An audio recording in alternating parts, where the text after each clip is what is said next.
Sizdən xahiş edirik ki, xəbərə keçmədən öncə videonu bəyənin və rəy bölməsində fikirlərinizi bildirin.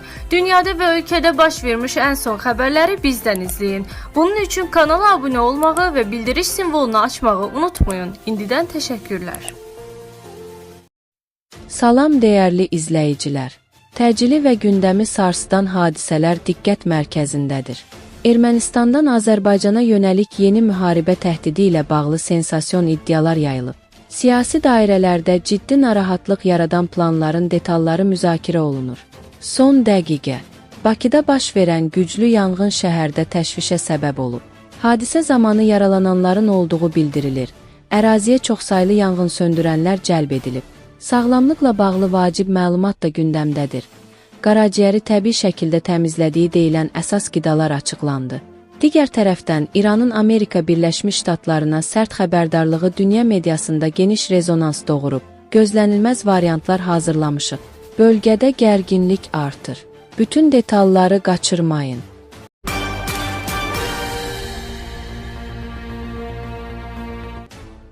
Yaxşı bir deyim var, insan dilinin altındadır. İndi erməni radikal revanşistlər də. 2 gündür qonşu ölkədə təbliğat kampaniyası başlayıb, onlar isə danışdıqca özlərini daha yaxşı tanıtmaqda və rüsva eləməkdə, öz üfunətli xislətlərini açmaqda, ən mühümü Nikol Paşinyanı hazırda müvəqqəti olaraq baş nazir deyil, haqlı çıxarmaqdadırlar.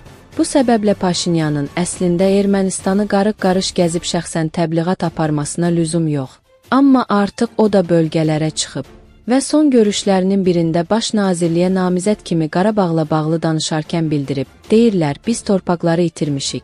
Amma bu torpaqlar bizim idimi? Necə bizim idi? Zəhmət olmasa izah edin, onlar necə bizim idi? Nikol Paşinyan, şəxsən mən Ermənistan Respublikasında institusional səviyyədə ədalət və dürüstlüyün olması fikirlərini bölüşmürəm. Onun sözlərinə görə, həmin ərazilər bir neçə generalın nəzarəti altında olub və onlar bu torpaqlardan şəxsi məqsədləri üçün istifadə ediblər. Mən həlak olanların arxasınca danışmaq istəmirəm, amma belə deyək, həmin ərazilər bir neçə generalın nəzarəti altında idi və onlar, məsələn, orada buğda əkirdilər. Düzdür, deyə ritorik sual edib. Paşinyan həmçinin işğal altındakı ərazilərdə tam miqyaslı inkişafın həyata keçirilmədiyinə diqqət çəkərək əlavə edib. Məgər biz orada məktəb tikmişdik, uşaq bağçası tikmişdik, zavod qurmuşduq. Məgər biz orada yaşamışdıq, qəsəbə salmışdıq. Bəs onda onların bizim olması nə demək idi? Onlar bizim deyildi. Bizim deyildi. Hələ ki, ermənilərin ən ağıllısı elə Nikol Paşinyandır. Çünki neçə vaxtdır öz zavallı soydaşlarına anlatmağa çalışır ki, əgər bu xalq Qarabağ hərəkatına qayıtsa, bu dəfə Ermənistanı da itirəcək. Yəni xəyallarla, miflərlə yaşamağa son verib, əlindəkinə qana olmaq məsələsi. Parlamentin spikeri Alen Simonyan da eyni ritorikanı təkrarlayaraq və gözlənilən daha böyük fəlakətə diqqət çəkərək bildirib ki, Dağlıq Qarabağ hərəkatı artıq Ermənistan üçün bağlanmış səhifədir. Qarabağ həm Azərbaycanın, həm də Ermənistanın suverenliyini zəiflətmək üçün yaradılmış bir təleydi.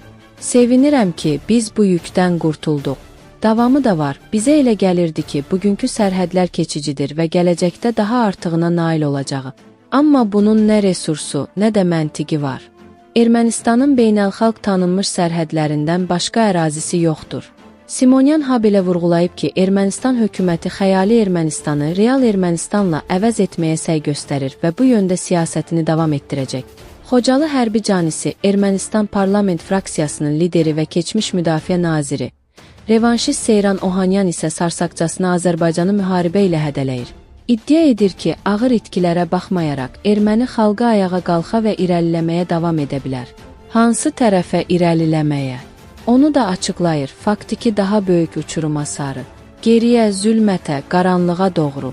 Sitat, 1992-ci ildə müasirlərimiz 2-ci Dünya müharibəsindəki qələbəni 3 qat bayrama çevirdilər.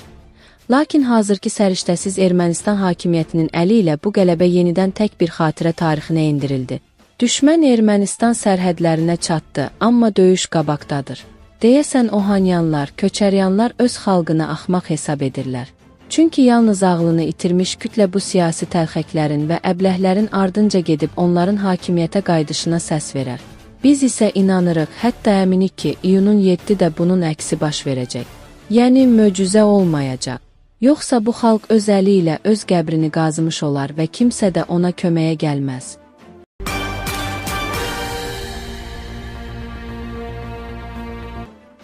Yasamalda yaşayış fərdi yaşayış evində yanğın olub.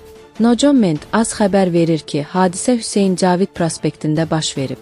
Hadisə yerinə dərhal Fünnim Dövlət Yanığından Mühafizə Xidmətinin əməkdaşları cəlb edilib. Yanğın məhdudlaşdırılıb. Hadisə zamanı xəsarət alanan bir nəfər xəstəxanaya aparılıb.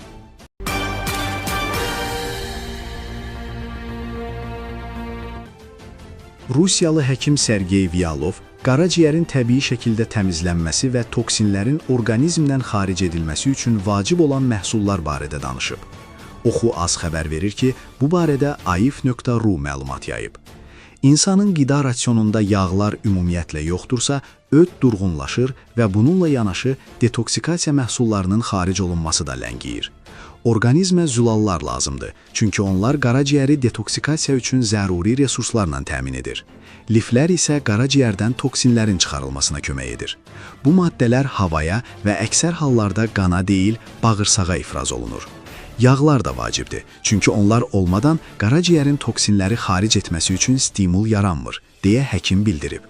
Mütəxəssis əlavə edib ki, qida rasionunda zülalların, liflərin və faydalı yağların balanslı şəkildə yer alması qaraciyərin gündəlik təmizlənməsi üçün vacib şərait yaradır.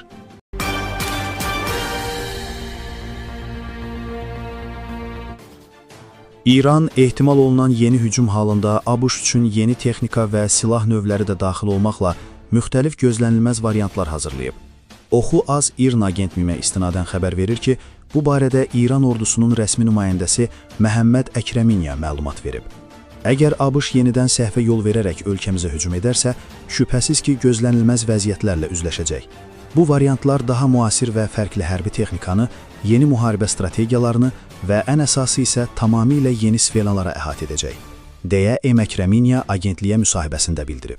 Onun görə, əgər hərbi toqquşma yeni sahələrə keçərsə, Tehran düşməni qəfil yaxalamağa müvəffəq olacaq. O iddia edir ki, Vaşinqton hadisələrin bu cür inkişafını əvvəlcədən təxmin etmək iqtidarında deyil.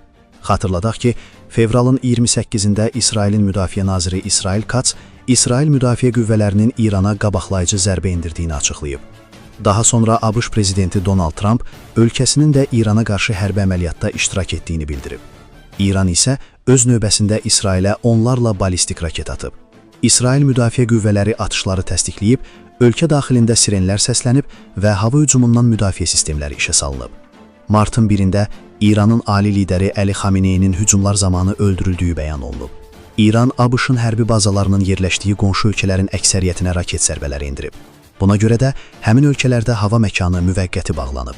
Həmçinin Hörmüz boğazından gəmilərin keçidində ciddi problemlər yaranıb. Aprelin 8-də Donald Trump Tehrana verdiyi ultimatumun vaxtının bitməsinə bir neçə saat qalmış Vaşinqtonun 2 həftəlik atəşkəslə razılaşdığını elan edib. Daha sonra İslamabadda tərəflərin ilk görüşü keçirilib. Aprelin 22-sinə planlaşdırılmış ikinci görüş isə baş tutmayıb.